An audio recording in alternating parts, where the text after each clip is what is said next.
This is my mom, Barbara, and my dad, Sammy Woods, and his YouTube channel is Pawpaw Sammy and Allybug. And Dad, they'd like to know how your YouTube channel came to be. Allybug was in college, come home, wanting to save the world. You know how young women are. Here you go. You can scan that. Y'all need a card?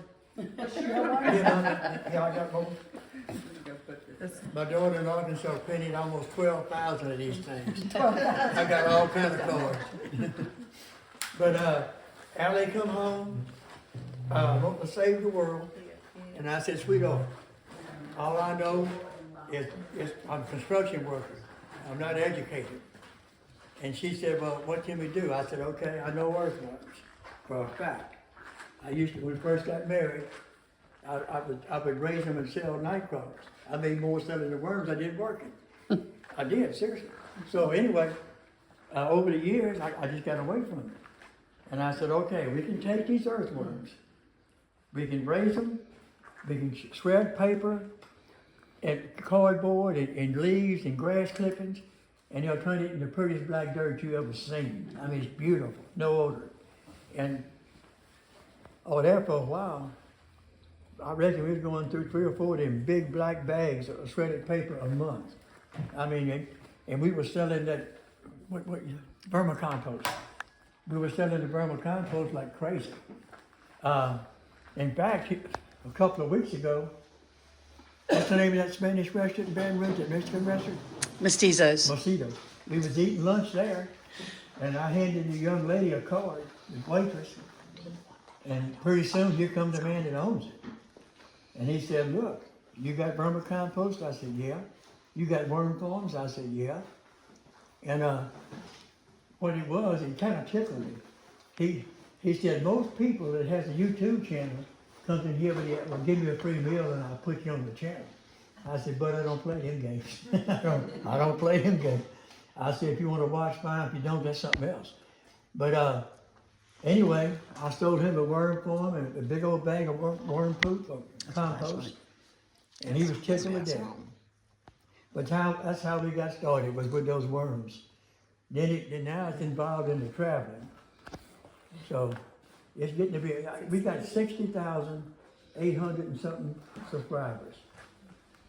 And I'm telling you what, it's getting to be a job. Without her, I just say, I can't. They laugh at my accent. And they say, well, where are you from? I said, look, I'm from Mississippi to Louisiana. I'm a redneck reject. I mean, what can I say? And I said, that's the best I can do, and I'm having fun doing it. But I love that channel. It keeps me busy. Pam does a lot of editing for me and cleaning up my English and punctuations and all this. But And Samantha does as well. Do what? Samantha does as well. By the way, I got to go out there tomorrow. Okay. They got a truckload of hay bales come in, and they spreading the hay. And I said, I'll be under the oak tree filming. My days of spreading them hay bales are over. I took a baking pan, a turkey baking pan, aluminum little baking pan. They're cheap ones. And I cut a hole in the back, threw some paper towels in it, threw that honey, and the bees finished, threw the honey in there, covered it with a piece of glass and set it out in the yard. And in about 2 hours, that wax had melted, come down through that napkin, come out as pretty and clean as you ever seen. I mean, the sun did it in 30 minutes. And if you look at the videos that people put up on how to purify your wax, they'll boil it, then they'll scrape the bottom and boil it again. They'll spend days.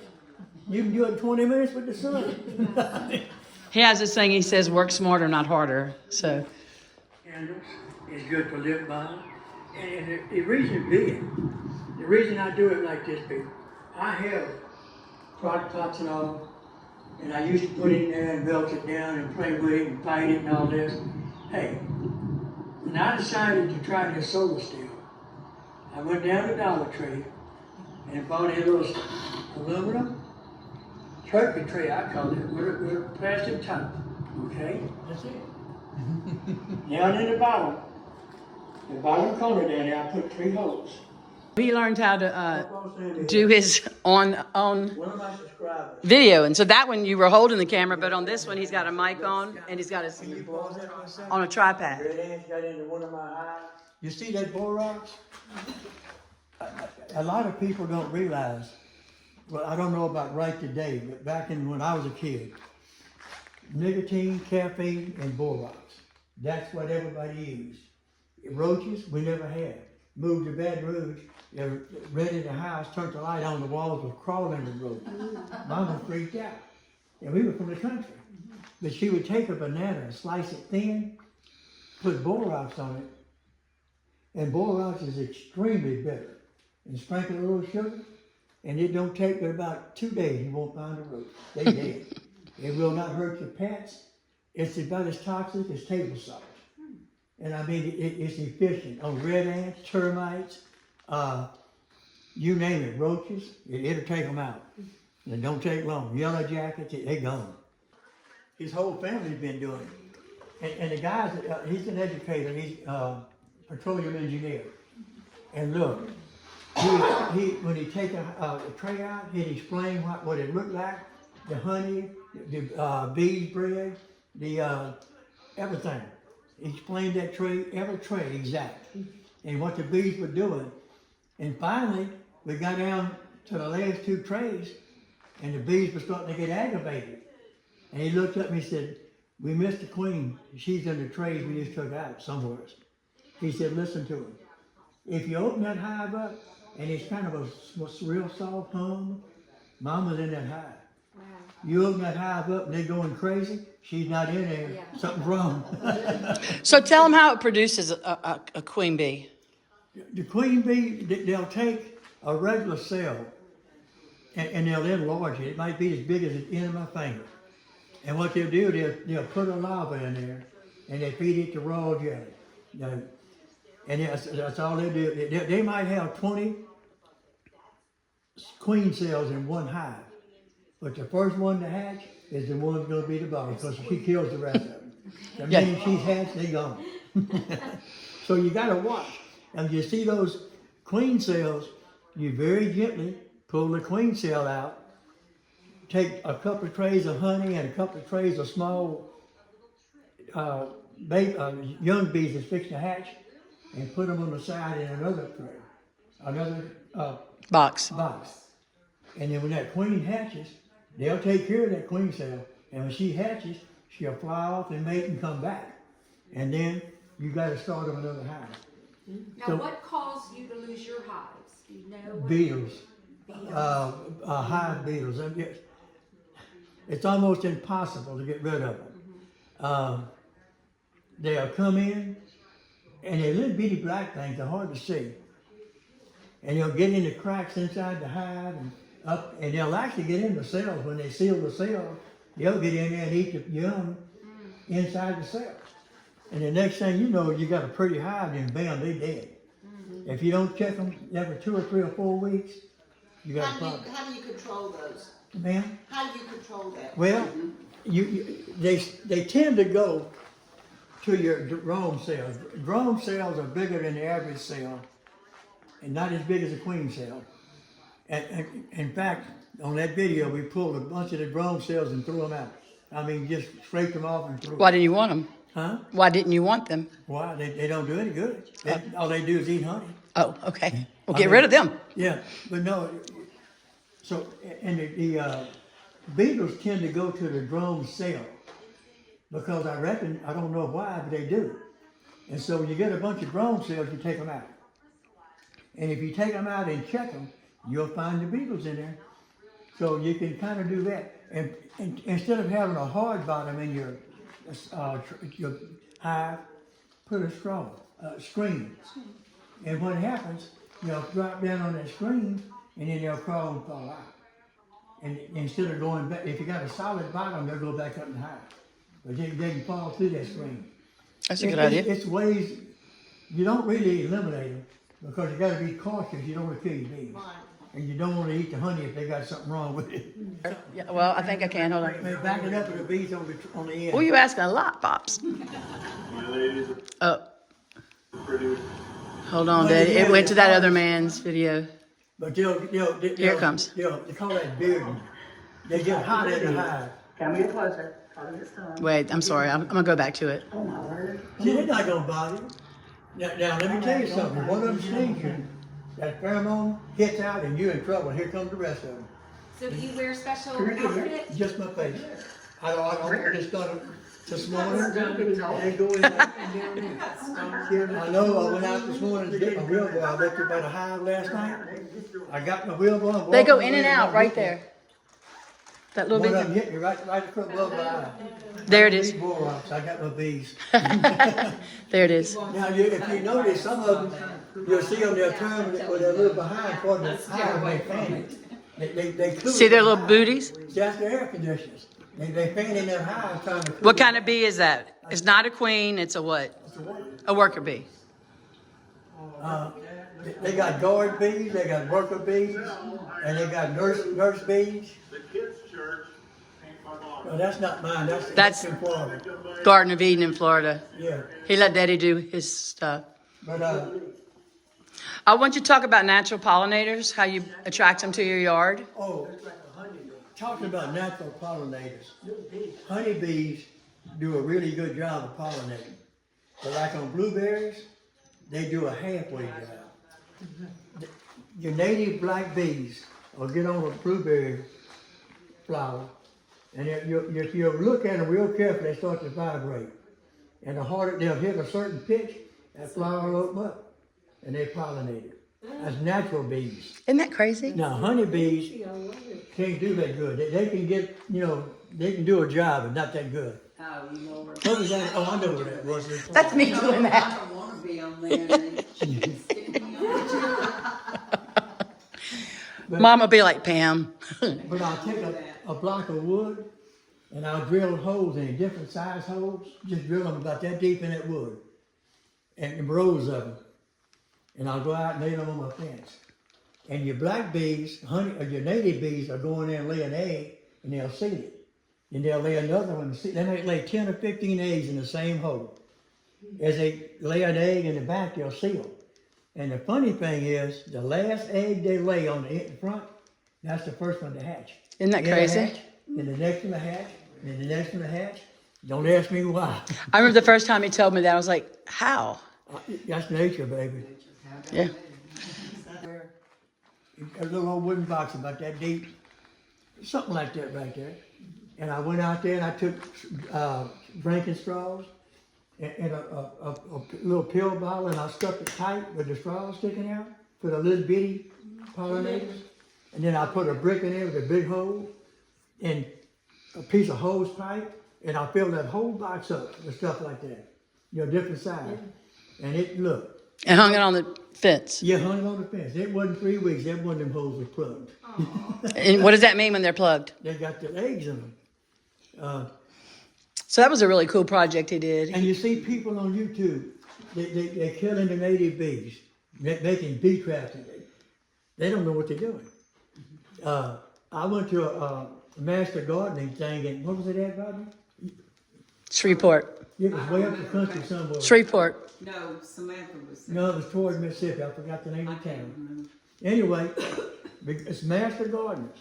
And we in there, and I'm talking with them. They had never heard of vermicomposting, worm poop. So I said, okay, I'll put that on the side and forgot about it. It was at a library. Yeah, it was, it's a library. They actually, one of the guys said, well, honeybees, he said, I kill them. And I said, and you got a garden? Yeah, he said, I don't need the He bees. said that? Yeah, a master gardener. He did. And I'm thinking, I said, and you killing honeybees? He said, yeah, and I told her, we're in the wrong place. That's for sure. Now, I told Bobby, I said, we're in the wrong place, baby.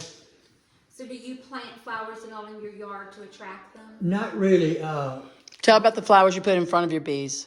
they don't do much for that, that's mums. No. I have, they're pollinate my garden. My fig tree and all is only about that high now. It froze, killed it, I had to cut it back ground level, it's coming back. My blackberries, they got hit pretty hard.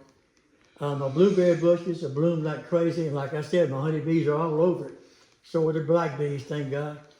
But I don't plant flowers. He's not a flower person. What do you plant? Oh, I plant food if I'm gonna plant tomatoes. You know. I'm a plant and I'm planting food. That's an 83-year-old that went through a shortage of food as a child. He doesn't need flowers. No, you do have a rose bush. Huh? You do have a rose bush. Oh yeah, I got mama's common rose. Not this mama. Your real mama. Not your wife that you call mama. No, your mama's rose I got bush. mama's white rose bush. And I don't know where she got it. She got it from grandma back in the 50s. Wow, And I still got it growing in the yard. that's amazing. But it's an old bush. Yeah. And everything that comes by wants to kill it. I mean, I have doctored that bush. You won't believe how bad. And it's still full of bugs. The roses got a very light tint, very, not scent, not much. But they're beautiful for a day or two, then the bugs get in them. Yeah. I don't know what else is it. It's just, the wrong type rose, Mom, I reckon, I don't know. But I rooted it and gave all the kids one. Should ask those master gardeners what was wrong. I don't think they knew. But dry, don't put green grass because it goes through a heat. Take that dried grass, shred your paper and mix it with the paper. That way the paper don't clump. You let it soak in water for a day or whatever, and then put it in your worm bin. Worms breathe through their skin. Dry, they die. I mean, in sunlight, bright lights, they'll die. All my containers, you can't see through it. A plastic container you can see through is not good for worms. They'll die in there. But you take that and they'll eat that paper. Actually, the bacteria gets on the paper and the grass, and worms eat the bacteria. And what the bacteria and the fungi doesn't do, the worms do. And when they get through with it, it's fortified. You got, I can't even begin to name the different vitamins, minerals is in that dirt. The Vermicompost? Compost. Oh, it's better than compost. The University of North Carolina, her name is Rhonda Sherman. They hired her 8 years ago to develop the vermiculture. Well, somehow or other I found her online and we corresponded. So then I said, well, I'll start talking to LSU. Seriously, when I called LSU to talk to them, they had no conception what vermiculture was. And I said, you got to Put that out there for them. I mean, it's And I saw everything that he talks bee about. boxes, Yeah. the bee Oh, hives yeah. up there. But, you know, like I said, it's anything. If you teach English, you know English. You teach math, you know math. I've been and here's the trick. This is really funny. Farmers and gardeners are not the same people. I'm telling you up front. I've been on both ends of the stick. I'll have farmers call me or write me on my little, you crazy. You're lying to these people. And I tell them, I know for a fact you're a farmer. He does. I said, there's no way you can do 2,000 acres like I can do a half acre. Yeah. I can take a half acre and grow more on it than you can grow on 10 acres farming. Because you just don't have the time to you don't set it up right. You can't set 2,000 acres up like you can a quarter acre. Look, a 20 by 20, as big as this room, will feed every one of us of vegetables for a year. It will do it. Yeah. I don't hoe. All right. If you wanted to set it up, you go out there in the yard. If the grass is that high, it don't matter. Weed eat it and let it lay down. Wet the ground real good. Soak it. Lay your cardboard on top of it. Soak the cardboard. Take your razor knife and cut slits in the cardboard where the water soaks in good. Soak it. Not holes, just, Yeah, just yeah. and put the leaves on top of it. All right, let it set. If you don't want to plant this year, let it set all year. Next year it'll be ready. What happens when you plant it? The first year the ground's still pretty solid. It hadn't had time for the worms and the grass roots to die out and open that ground up.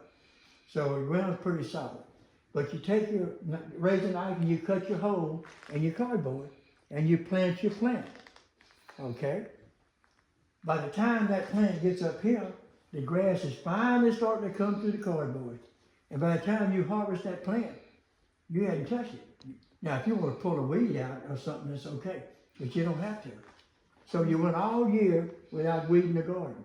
See, a lot of people start a garden here come the weeds, they say, that's it, and quit. You don't have to do that. Now, after 2 or 3 years in one spot, that ground starts really getting rich with the cardboard, because that brings the worms in. They opening that ground up, and in 2 or 3 years, you'd be surprised. And people say, well, I got clay. Clay is some of the richest soil in the world.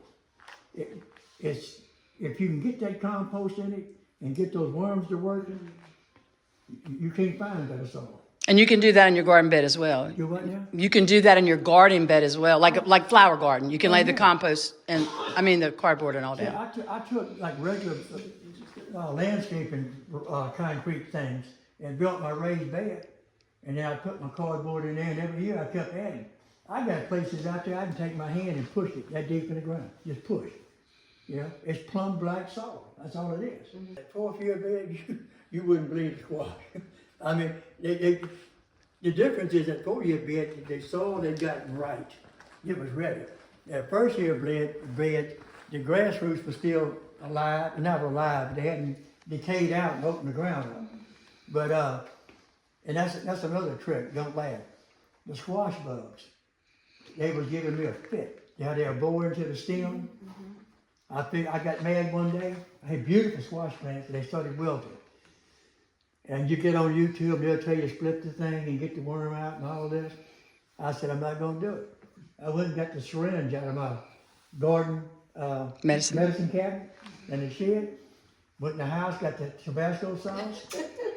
And you think I'm serious. Popped in that hole and pushed the trigger. And look, that worm beat the syringe out. I mean, they come out of there. And look, when they did, I popped the hole with Vaseline. Beautiful squash. We got squash in the freezer. Still got squash. So that 1st-year bed, the plants produce squash, okra. It was okra. Okra. That was okra, those two. Because Flint, my grandsons, would go out there and pick with Daddy and Mama all the time. But then right here was this 1-year bed, and beautiful little okra bushes. Yeah. You turned right here, literally 2 steps. We were sharecroppers in Mississippi when I was a kid. And like I said, I've been on both ends of the stick, farming. Of course, Grandpa had a mule. That's something else. I found some old pictures of Grandpa fixing an old wagon, putting the wheels on it and all that, and he didn't. I found a picture of him plowing a mule out in the field. So I took that first picture of the wagon. I said, this is one of my first vehicles. And it, I extended it when I edited, I extended the picture, let it extend, and I voiced over it.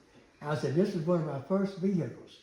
I said, in the next one, there's Grandpa with the mule out in the field. I said, Grandpa's checking out the motor for it. That's all we had was a horse and a mule and a wagon. But y'all used to till back then, because he would till. Plow. Grandpa had that plow, and he plowed it in use. Yeah. But you're to mercy. People say, well, I live in a hot climate. Compost. Compost that thick will lower the temperature of the soil 10 to 15 degrees. And it holds moisture. I mean, they'll say, well, I'm in a dry climate. Compost. You preach compost until your head hurts. I mean, and they'll ask, well, I live in a dry climate. What do I do? Well, I'm in a hot climate. I can't grow it. I say, okay. Would you ask that again? Oh, yeah. Okay. Calcium. She asked about banana peels. You want a worm bed? You ought to watch them worms get on the... Yeah, yeah. Hey, look, coffee grounds, used coffee, not out of the bag, used coffee grounds. You can go to Starbucks, and they got it right by the door in big bags. They'll give it to you, because they got to pay to dump it. But coffee grounds is full of nitrogen. Look, I'll get coffee grounds. If I got too many, I just throw it out in the grass. Just let it go. But I get a lot of questions. Well, you use pine straw? Well, yeah. I mean, I piled pine straw on my bed. Well, it's going to make it acidity. No, it won't. When that pine straw dies down, compost, it's neutral, people. There's no acidity. And that's the hardest thing in the world to teach you. You don't believe me? Test it. I know, test it. But I use all that in the garden. And like I said, I got beds laying there that's been cardboarded and prepped for almost 2 years I hadn't used. But when I want them, they're ready. All I gotta do is poke the hole and put it in the ground, that's it. I was just saying, I'm very interested in learning about all the little medicinal things and tinctures and things that you make. I tell you what, it's amazing. I mean, you take a peroxide. There's a lot of oxygen, hydrogen peroxide. And people over the house plants, they too much water, root rot. If you catch it in time, a little hydrogen peroxide poured around it, excuse me, puts the oxygen back in the roots, and it'll save that plant. And now, if you've got pest on your flowers, mix hydrogen peroxide with water, just a little bit, maybe 2 or 3 tablespoons to a quart of water, and spray 1 leaf. You know, if it don't hurt it, the peroxide will kill the bacteria, the fungi. Baking soda is the best in the world. You got your rose bushes with the spots, coat it with baking soda. It kills the fungi, it makes it hard for it to grow. It neutralizes. When you put it on your roses, do you mix it, the baking soda with water, or you make a paste, or you just sprinkle some? I mix it baking with water, shake it up in a spray bottle and spray it. Okay, the baking soda. Yes, but always, no matter what you spray, start off weak. In other words, that's kind of like, chemotherapy and cancer. They trying to kill the bug, not you. So if you're not careful, you'll kill the plant. Okay. So, but if it's to the problem where the plant is really hurt, either you're gonna kill it or whatever you got is gonna kill it. So then you go hard. But I always start real small. Maybe a teaspoon instead of 3 or 4 and spray. That way different plants, different reactions. I mean, you don't know. My soil's different from yours. Your plant's different from mine. So you gotta be cautious. But it's amazing what you can do out of the kitchen. I mean, olive oil, kill nemodes, and you want to get rid of the worms, go after them with a borax and water, mix it up, shake it good, and spray them. They'll die. Okay, I want to see if you know my snake concoction, okay? Because I am deathly afraid of snakes, okay? Oh man. So I have a voodoo recipe, and I take garlic and onions, and I mix it with water, and I boil it, and make a ball, make a potion, and then I put it in my sprayer, and I spray my entire yard. I've never worried about snakes. I'm not eating them. No, you see it. No, I have not seen them. We were in the club, I don't know, 3 or 4 evaluation. They didn't know where near me.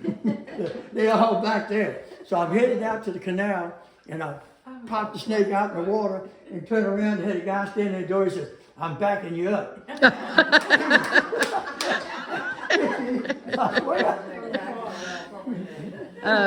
But I catch snakes in the You yard. gotta try to get rid of them. See, If I find them in the yard, I just catch them, throw them on the floor. In your neighbor's yard. So Amen. this has been so educational, and I'd like to thank you for coming. Oh, man, y'all didn't have to We do that. appreciate it.